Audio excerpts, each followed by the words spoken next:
PR, GNA. The hell does that mean? PR, that's public relations and police reform. Um, Apparently, President Trump wants to sign a police reform bill for those affected by this violence. Maybe one of y'all might want to let the president know that I exist and that I have a list of bad police officers and their victims. I have evidence of these crimes. I also have the words of these victims. These are the ones that are pissed off at me and blocked me and ran away and all that shit. That doesn't change the fact that these police officers got away with doing terrible things repeatedly. One thing that y'all aren't paying attention to is the fact that most of these officers have made careers of this. We're not just talking about killing people. That's not the way to take away someone's life. You falsify charges against someone, you can destroy their life. You can destroy their friendships, their relationships, their ability to get anything done in their lives. Roadblock after roadblock after roadblock. Now, if they're really interested in police reform, if Donald Trump is actually interested in actual police reform, not the bullshit that he keeps pulling, and you guys know what I'm talking about, where he says that the bill is going to be one thing and then turns out it's something completely different.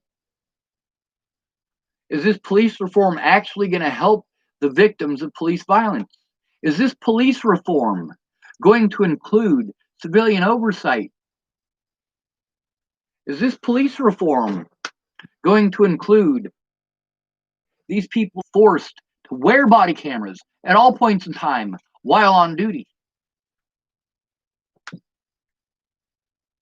Is that police reform going to include someone safe to go in with you, someone who is not associated with the police, someone who does not work with the police often, who has not established a friendship with the police, because if that police officer does something illegal and immoral, he shouldn't get away with it just because you're friends with him.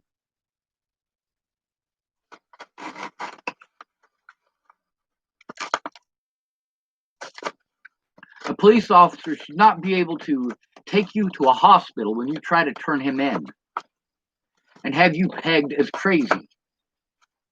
GNR, what does that stand for? Guns N' Roses? Well, except that it was GNA, wasn't it? That's guns and ammo. Me, because of the illegal protection orders, where I was never allowed to show evidence or show up in court or face my accusers, and I was prevented from doing so illegally, I am not allowed to own guns or ammunition. However, there are things that are walkarounds, things that make it possible. How many of y'all know what this is? Or what it goes in? I'll give you a hint. It comes from Remington. It goes into a nail gun. It's completely different from an actual firearm, and it is using a blank, a 22 short blank. What's the purpose of the 22 short blank? Well, it fires this here projectile. Now, if you slide this thing right here all the way down, and then you clip it off right here, you've got a much higher muzzle velocity. Not only that, but you can fire it by putting it into a pipe that's about the same size diameter as this thing right here, and you smack it on the back with a hammer. It doesn't have a receiver. It is not even technically considered a firearm. Now, the nail gun itself, you can buy. And how do you activate the nail gun? Well, exactly how I told you. You smack it with a hammer. It wouldn't be that difficult to get a ball bearing and attach it to the back. So all you got to do is point the thing, pull the ball bearing back, let it go, and use some rubber band power to hit the back of it. There's also bows and arrows. There's also black powder.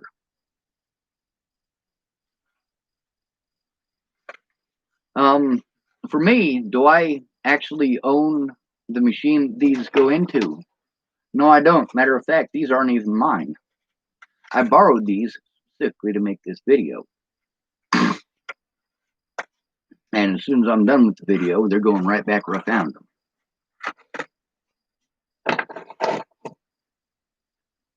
Now, the important thing is that I'm against killing. I would love to show you guys hundreds upon hundreds upon hundreds of different things that you can utilize to protect yourself from the police in a non-lethal fashion. We are in a war. I mean that literally. If a police officer is taken prisoner by you and you process them as a POW, you do have to process them. But if you process them as a POW and you let them go back to their lines, then by the rules of war and the Geneva Convention, if that officer comes back across your lines, you have the legal right to hang him as a spy, to shoot him as a spy. You can even drown him as a spy. That is acceptable under the rules of war. Only as a spy, though. And you have to kill him with the drowning. You can't just waterboard him. You do have to kill him, or it's torture, and you are now a war criminal. Torture, yes. You are a war criminal if you torture people. Pain compliance is torture. That means that every single officer who utilizes his training is a war criminal and does need to be prosecuted. Now, one thing that I have seen in my 39 years of life is that the people that the police victimize the most, that the government abuses the most for a free paycheck from the poor. You want to talk about how the poor are getting these free paychecks from the government? No, the government doesn't give them shit. That's not the government's money. That's the taxpayers' money. That's the taxpayers who earned it. And while you're bitching about a single mother with 3 kids whose husband died, who's trying to make ends meet, getting a little bit of help, and you want to hate her for that, but you have no problems with our government spending billions of dollars to bail out failing businesses that are only failing because the people in the upper echelon are paying themselves record salaries. Meanwhile, they're recording record profits. All of these businesses, they're recording record profits, and their employees are getting less and less. And you want us to spend $6.4 billion to bail out which company now? Which company is it? Now, you guys are going to recognize that number, $6.4 billion. Which industry was that to bail out? And has that industry recovered because of that $6.4 billion? No, it absolutely hasn't. Matter of fact, it's gotten worse, and they want another bailout. The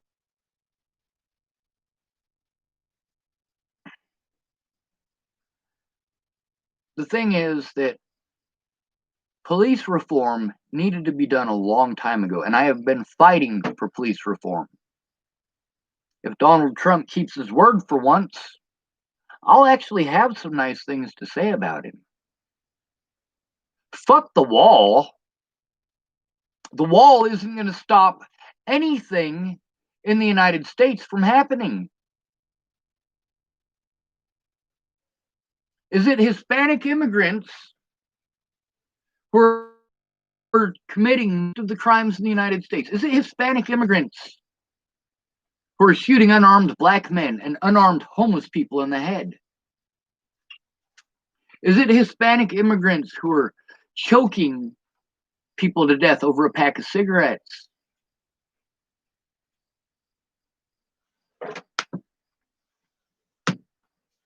Is it Hispanic immigrants covering up for the murders of homeless people in Boulder County?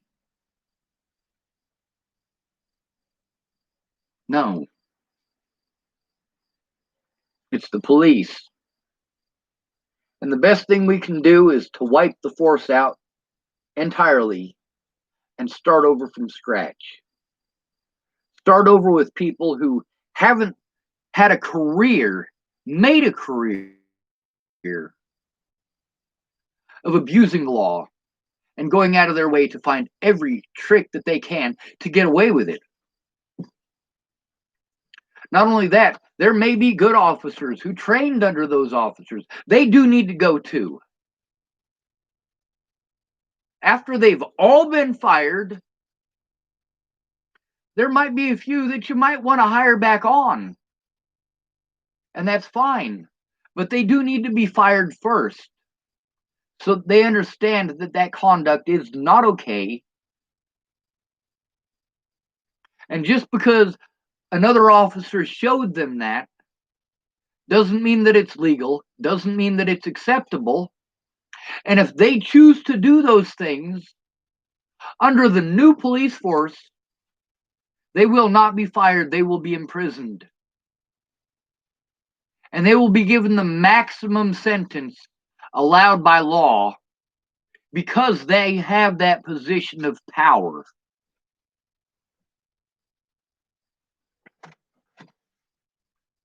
Most of the homeless people that I knew in Boulder are stupid. Why do I say that? Well, the thing that we need isn't 10,000 different tent ideas. We have fucking tents. We can get fucking tents. Most of us don't carry tents. Do you know why? Too much weight, takes up too much room, and it puts a lot of action on your lower back and your knees and your hips and your ankles.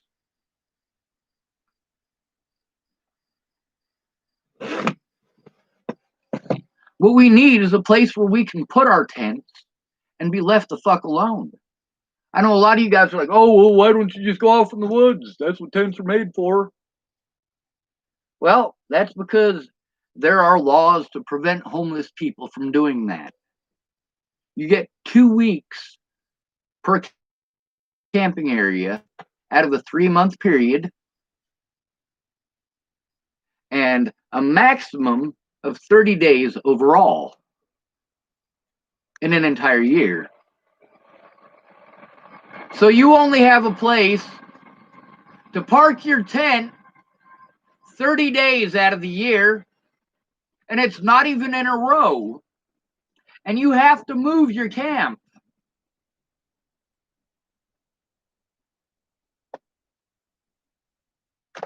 The whole idea with my castle is that it would be a dirt wall around the outside made out of the dirt that you pull out of the moat or trench around the outside of that wall.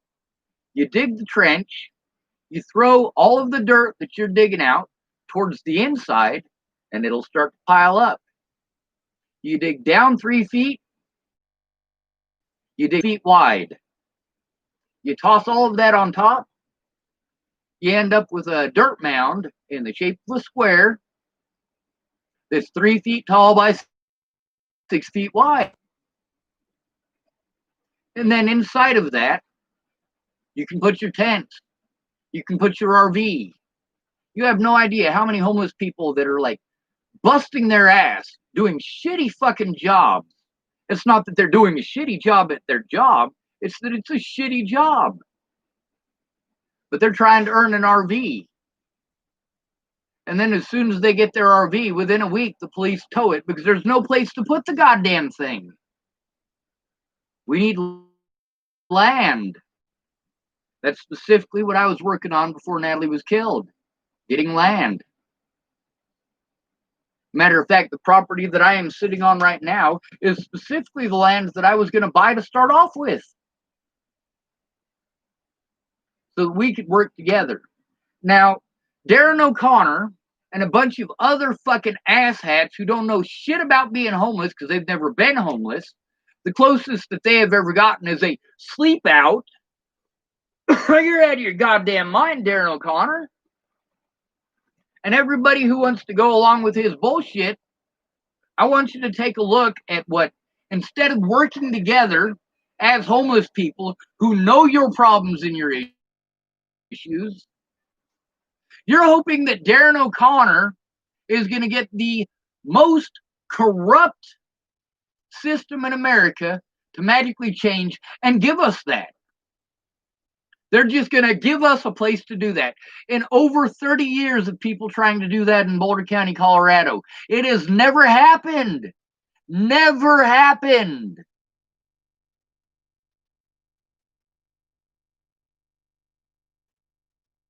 My idea the whole time is, hey, between 2 or 3 of us, we can get a massive amount of property.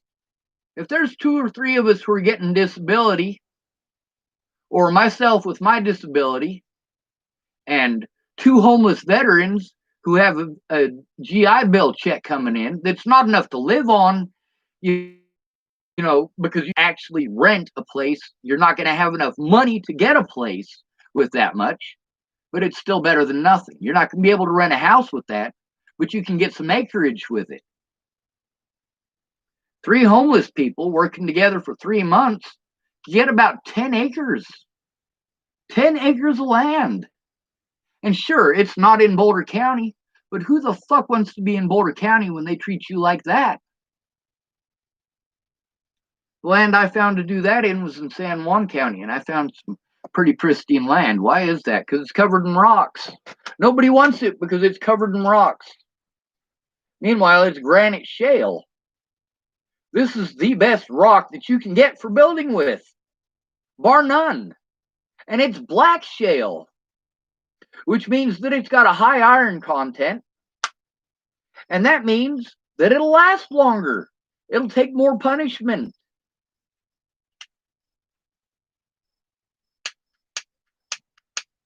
It also means that you can take those rocks, crush them up, melt them down, and make your sun bloom. What's an iron bloom? Well, that's how you had to get iron back in the day. You'd make an oven, you'd melt stuff down that was rock, the slag would pour out the bottom as a red liquid until it cooled, and it kind of turns into something similar to obsidian, just more porous. Whereas inside of the kiln, that bloom is a whole bunch of metal that's wanting to stick together because of the heat, and is being compressed by the heat, and it's also being expanded by the heat, which is part of what gives it the properties to actually stick together and bloom. And it, in some cases, can actually look like a flower that's bloomed. The ones that I've made, they looked more like somebody took a softball and rolled it in some glue and then threw it into a pile of sticks. But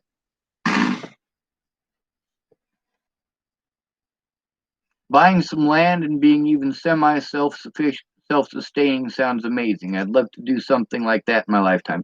I'm going to tell you something. Most of us wouldn't know what the fuck to do without electricity. Those of us who have been homeless know exactly what to do without electricity. Most of these police officers, if they've gone camping, they've gone Family camping, that's not camping.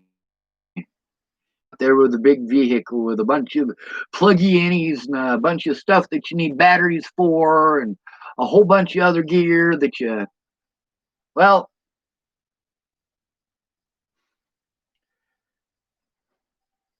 just 100 years ago, most people in the United States didn't have electricity.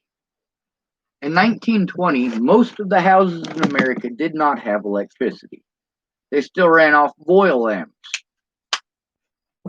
which is part of the reason that in the 1920s we were still whaling.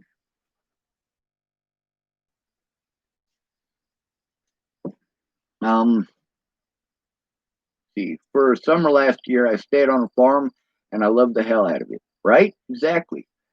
Let me tell you something about the Romans. They didn't have electricity. They lived better than we do 2,000 years ago. How can I possibly say they lived better than we do? How could I possibly? Well, because they didn't have internet, they didn't have texting. If you wrote a letter, it took you time to make that letter. And you weren't sending out 10,000 of them a day. And you weren't posting up selfies for likes to inflate your ego. Their medical was just as modern as ours without all of these machines. Matter of fact, many of the medications that we use today come from the herbs that the Romans used. Herbs. We just refine it more. And then we put some additives in it that probably shouldn't be in there. But the fact is, if you look at the things that they built, the things that they lived in, these are not barbarians in fucking huts.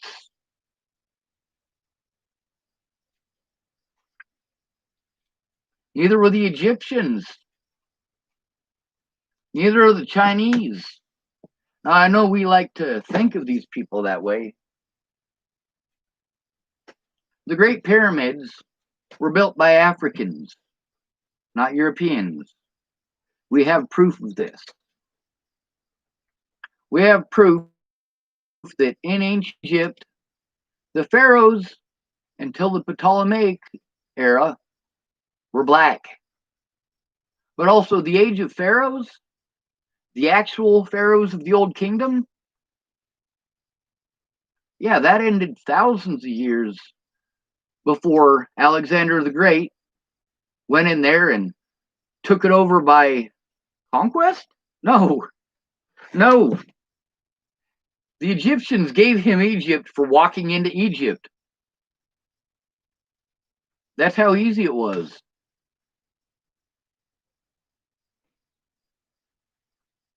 So, when it comes down to it, it's acceptable to victimize somebody who is considered mentally disabled. You just change the word to mentally ill, so that instead of having an image of a disabled person, you have the image of a psycho killer. That's the difference between the words disabled and ill.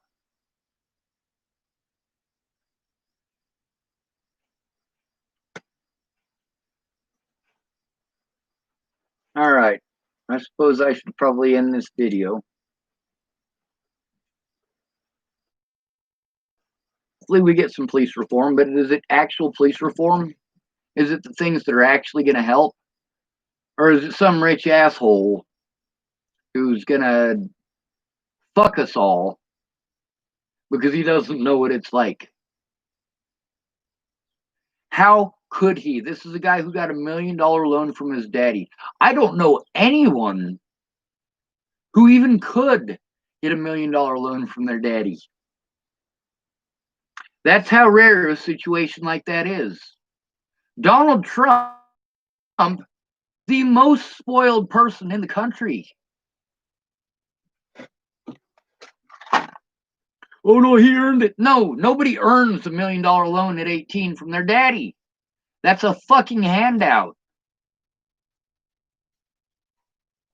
Even if daddy expected a return on it, daddy knows that giving his son $1 million, there's a possibility that whatever he spends that $1 million on isn't going to work out. Of course, when you've got $1 million to invest, it's kind of difficult not to make something from that.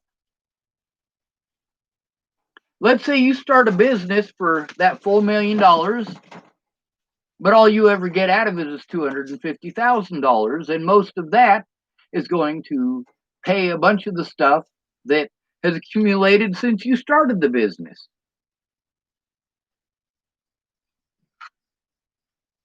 Would Donald Trump's dad try to put Donald Trump in prison if that $1 million loan worked out?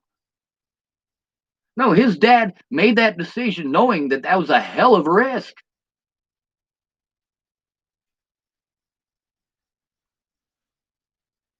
Most of us aren't going to see $1 million in our lifetime,